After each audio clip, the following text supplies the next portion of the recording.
Unfortunately, my French is, I think, quite okay to listen, but not good enough to speak. Sorry for that.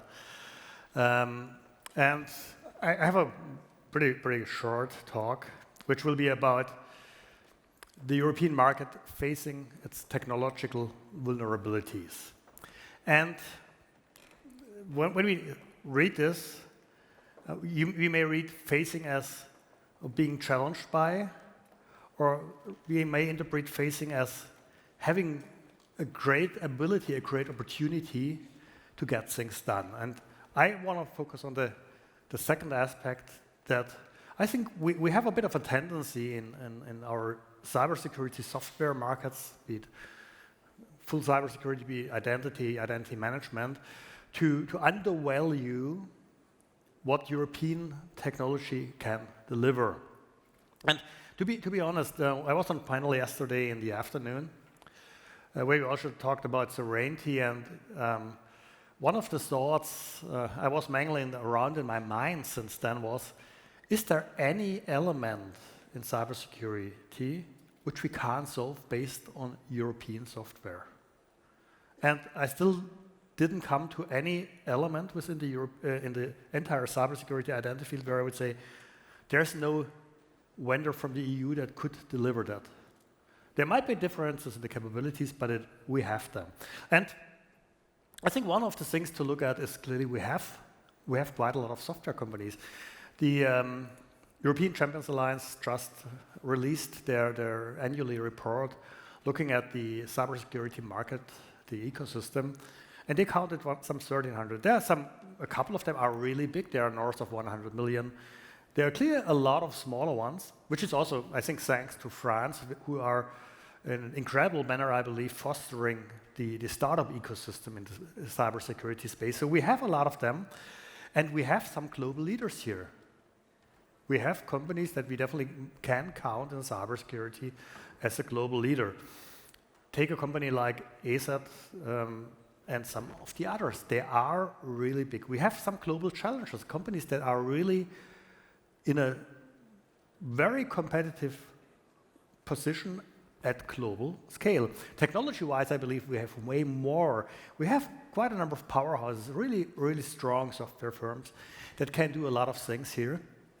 And clearly we have the platforms, the scale-ups where we can build stuff upon it, including all the startups, as was mentioned, and the niche specialists. So we have a very attractive, very interesting ecosystem. And I think it's very important that we also sort of look at what can we do based on that ecosystem. What is the opportunity? And I'm an analyst, so our job is to be independent and to provide the best advice to the people who are reading our stuff, who are listening to us. This is what we do. And so I understand the need for sovereignty. I think there's a good logic in that. I also think that most important is to look at it from a customer perspective of what do you really need. But what I want to do in the next few minutes is looking at a bit, let's say 4 theses on the cloud and cybersecurity sovereignty, and maybe a bit of misconceptions that we sometimes may have around the power of our own ecosystem. And the one thesis is we don't have a gap in technology providers. I already talked about it. We have these 1,300 firms. And so if anyone spots an area where he says, this part of cybersecurity, there's definitely no European vendor, let me know. I'm easy to find on LinkedIn.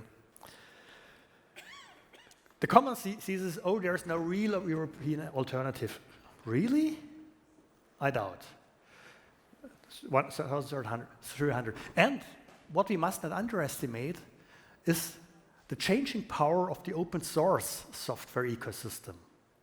I think there was a myth around, told by the open source ecosystem for many years, that was, oh, you have this open source software, you just can review the code. Honestly, who can earnestly review million lines of code?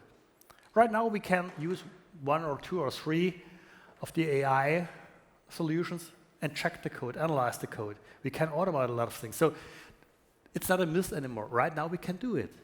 So we have a lot of options, and we have a lot of powerful options. And yes, sometimes we have some more capabilities here or there, but we also have some where you are super innovative. A second element is we don't think enough about exit strategies. And I believe for a CIO or for a decision maker, the very first question to ask when you procure a software or a cloud service, what is it? It's how do I get rid of it again? You need an exit strategy. This is the thing. We frequently say, okay, problem, we throw a tool on it. Probably a lot of you know this sentence around. Someone with a tool is just, etc. I don't want to bring it up here fully. Tools can cause lock-in. So if you go for a tool, you need to think about how do you get rid of it. And this is, I think, a very important aspect we overlook. So we say, okay, this cool thing, great software, everyone recommends it, we go for it. And again, this right solution or tool is rarely the most feature-rich tool. I've been advising companies for decades about selecting software. And my experience is, yes, there's this buy IBM and you won't be fired thinking to a certain extent, or go for the upper right edge of whichever analyst quadrant. But once an organization goes through a thorough analysis, usually one of the top two is someone who is a bit more specialized, exotic, smaller, because they feel it's maybe the better fit. And the same for cloud. Are hyperscalers the best? So if you look at the count of data, storage, AI, etc. services of the hyperscalers and compare it to whatever OVH, SOS, Stackit, and the others, then it reads like the hyperscalers have way more services. But if you use all the services, how would you ever run a multi-cloud strategy? How would you ever exit from them? I think more is not always better. It's a bit like salt when cooking. A bit of salt is good. If you use too much of salt, it usually doesn't taste that well anymore. And there's no tool is perfect. Most features are never used. How much of your Microsoft 365 tooling, pretty simple sample, do you use? 5%? Maybe, of all the capabilities. And think about a login.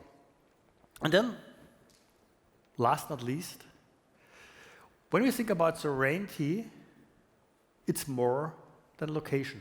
And I think we have this challenge nowadays. I think I had a conversation with a founder of a US investment bank recently. He said, hey, Martin, I don't understand this anti-Americanism in Europe. And I said, John, it's not about anti-Americanism, it's about uncertainty. If you want to make decisions, uncertainty is a problem. And uncertainty is closely related to trust. And this is, I think, a very important aspect. So how can we sort of mitigate our investment risks? And that equation has changed. And that means we need to look at the things, but we need to look at them very, very clearly. So a lot of players currently come up and say, oh, we have a EU data center. Yeah, nice to have a sovereignty badge on something. Reality is, it's about way more. It's about location. It's about who owns the software, how do we handle the updates, where do they come from, who runs the operations, what are the legal entities, how is this constructed, who owns what, and last but not least, hardware ownership. If the hardware is owned by someone else, and then they can just ask to get the hardware back, and then all this stuff is away. So we need to think about it much broader, much more differentiated. There's not a silver bullet, this is right or that is right. What we need to learn is there is a tremendous European ecosystem, so we can face the challenge. And we need just to think about what are the most risky, the most critical areas where we need resilience. Think about all these things, not from we want sovereignty, but we want to achieve resilience. This is my message for today. No time for questions, but you know how to reach me. Thank you very much.